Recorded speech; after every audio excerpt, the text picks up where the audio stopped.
I think the most important thing we have to learn is to not be afraid of putting banks through failure. If banks have de facto failed, then they need to be restructured so that their balance sheets are cleaned up, and and that you can argue that that is fair.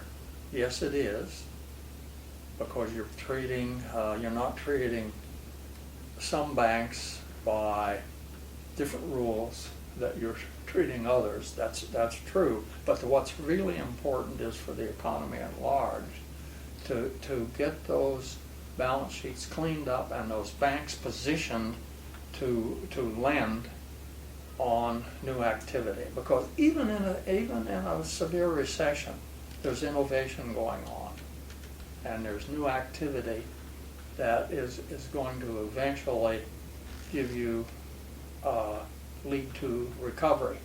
Today we have all of this innovation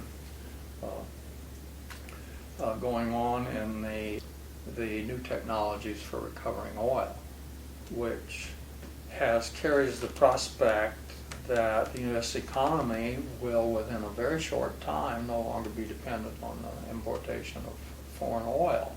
And that's gone forward very, very aggressively and vigorously in spite of the recession.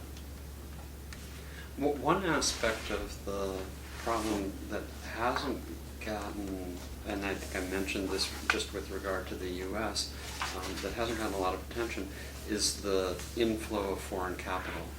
So this has been going on around the world. You know, many of these countries that are in so much trouble have gotten into trouble when there have been very large current account deficits. Greece and Spain were both running very large current account deficits. So I think there needs to be more sensitivity, more awareness on the part of policymakers about the potential negative repercussions of very large current account deficits. This so-called kind of hot money problem, where there is, money coming into a market, prices are shooting up, and that those price increases become the justification for further inflows of capital into that market. That creates a self-reinforcing mechanism of unsustainable or frequently unsustainable price increases.